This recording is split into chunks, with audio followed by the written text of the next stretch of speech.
What's going on, everyone? Welcome back to the channel. Now, anyone who has been playing Black Ops 6 regularly since the release will know that it is filled with mini challenges for calling cards, mastery challenges for weapons, lethals and tacticals. There's all these little challenges that you can get completed to earn some XP and some calling cards. But there is more hidden challenges in the game called Dark Ops challenges that have no description, that are a little bit harder and more tedious to earn. But once you complete 15 of these, you are awarded with a mastery calling card for these. Now, there actually is about 18 or 19 Dark Ops calling cards in Zombies, but you don't have to complete all 18 or 19 of these to unlock the Dark Ops mastery calling card. All you have to do is go ahead and complete 15 of these. You can do this in any order you want. You can do it from the easiest to the hardest, or hardest to easiest, whatever way you want to do it.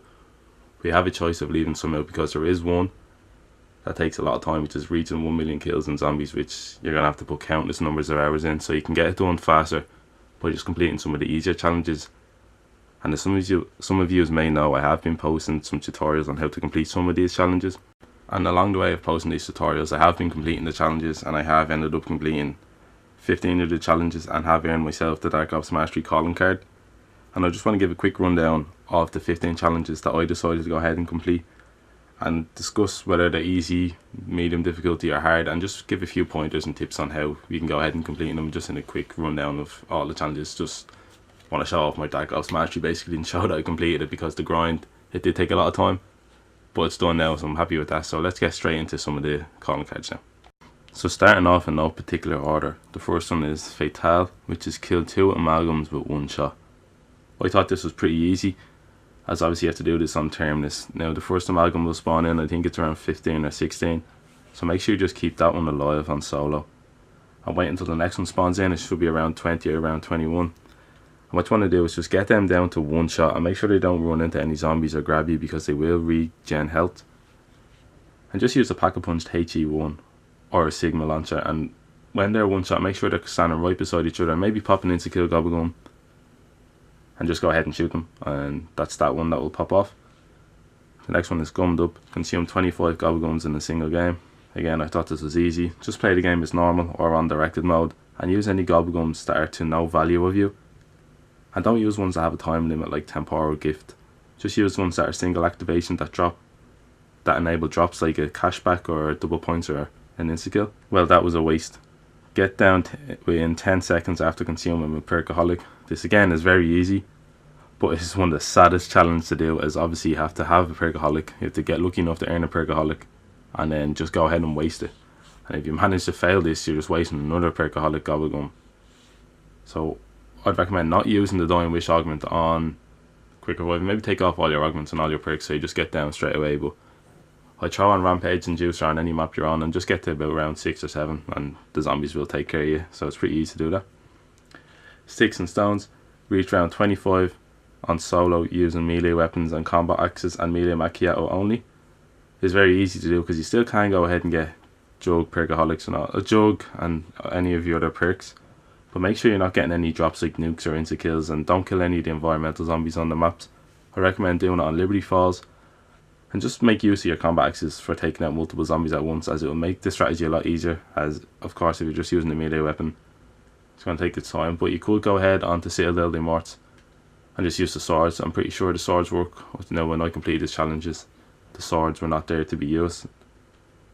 As for Liberty Falls, when the Abomination spawns in, just ignore him. You don't have to take care of him. You can just keep running around the map and go through the rounds without taking care of the Abomination. Now, it is pretty easy to take care of if you use Ether Shroud and have a pack-a-punch knife. Box Addict, it's very easy. It's just getting every weapon from the box. It's very tedious. Just keep spinning the box. Directed mode, maybe if you want to do it on that, if you're grinding camos, just keep picking up one weapon out of the box, but nothing else to that. The Harbinger of Doom, 100 kills with a single score streak. Now, it's very easy, but the description is a bit deceiving. Now, it doesn't mean get 100 kills altogether with a single score streak. It actually is get 100 kills with a single use of a score streak. So play co-op, as more zombies are going to spawn, and let your teammate pile up all the zombies and either use a chopper gunner or a mutant injection to take care of them. Even use the Rampage and Juice, so the zombies keep spawning in as soon as you take them all out. Invincible, survive 30 rounds without going down. It's pretty easy on this game, as there's so many get out of jail free cards with the gobblegums, wonder weapons, the shields and the perk augments, as I'd recommend just using Dying Wish for quick revive and Turtle Shell. They're the main ones that are going to keep you alive out going down. Good enough. Reach round 20 with only your starting loadout and no augments equipped without buying any perks or ammo mods or using field upgrades. Now this is, I'd say, a medium difficulty one, as you have to spawn in with what you think is the strongest weapon in the game. Not allowed to buy any perks, any ammo mods or use traps or anything like this. You just have to use your starting loadout. So I'd recommend bringing in your strongest weapon and just upgrading the rarity on that and pack a punch on that. I do it on Liberty Falls as well, as there's no amalgams you have to take care of, so it's just the abominations again. You can ignore them because you can get to round 20. Another round, reach round 100. I'd say on this game it's a medium difficulty, as normally it would be hard on the previous games, but with the save and quit mechanic in this game, it is a lot easier to do. And there's so many, again, get out of jail free cards I could discuss. I'd recommend either doing it on Liberty Falls, with how overpowered the jet gun is at the moment, or doing it on Citadel de Morts using the launcher strategy or the Lion Sword strategy. And now I know the Lion Sword was nerfed a bit, but it's still very overpowered, as it still does regen your shield. Now moving on to one of the hardest ones, which is called Terminal, which is complete the Easter egg after round 50. Now this is one of the hardest ones. I'd recommend doing this in co-op and using the Mustang and Sally's for the boss fight, and just get all the Easter egg steps done as early as possible, and then the rest of the game is just about surviving until round 51. And make sure you go into the boss fight in round 51, as if you go in on round 50 it is too early and it won't count, so you'll have to waste all your time going to round 50 and going in and completing the boss fight. So you'd have to make sure you go in on round 51. Next one is Strike, which is score 300 in the bowling alley on Liberty Falls. Now I'd say it's a medium difficulty one. It's easy to get to the bowling alley as the Easter egg is pretty simple. You just shoot the bowling shields around the map. But getting that 300 score can be so agonising, as it's just so annoying. You can get to like 250, 260 easy, but you need to make sure you're hitting collateral hits. So make sure all the zombies are lined up and try to get a score of 2 or 3 on each one. So you will get this done eventually, because you can go back in by shooting the bowling shields at the back of the map. But just keep going, just make sure the zombies are all lined up. Now Liberated, which is complete the Liberty Falls Easter egg in under 30 minutes. Now if you're using this with no gobblegums or anything, it is pretty hard, but with the amount of gobblegums that are there, it does make it a lot easier. It's about, I'd say, about medium difficulty. Recommend using Wonder Bar. Any other gobblegums you can use, like a wall power and the gobblegum that brings your rarity from grey to gold on your weapons. I'd do that on the Mustang and Sally, the GS45 pistols, and bring the Eterella into the boss fight, as once you have Eterella in the boss fight, you'll fly through it. And Yo Ho Ho, which is earn 20,000 essence without getting hit with the Cursed Relic Talisman on Terminus. Now we obviously have to go ahead and do the Easter egg for the Cursed Talisman. Now it's pretty hard, as all the parasites and manglers on this map make it very hard to not get hit. So earning that 20,000 essence on solo is really hard, especially when you're going into the higher rounds. So I'd recommend playing co-op and just use mutant injections while your teammate pulls up all the zombies, and make sure they have Ether Shroud on so it covers you when you get out of the mutant injection, so you don't get hit by any of the zombies. But once you're using mutant injections and your teammates running around and not killing any of the zombies, you can go ahead and just take care of all the zombies, and it will get the calling card to pop pretty soon. It takes a few rounds of just mowing down zombies. So just be careful once you come out of the mutant injection. Make sure you use Ether Shrouds to get to your next mutant injection. Or even get your teammate to drop one on the ground if they have enough salvage to do so.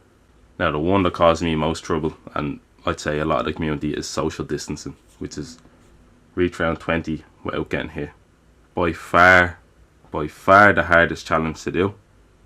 And the way I done this was camping on the rooftop of the spawn in Liberty Falls, using the ASG shotgun and just being careful in between rounds to go ahead and maybe get speed cola. I got Deadshot Daiquiri, I think. No, I didn't get Deadshot. I had to do the Easter egg to do that, so I didn't do that.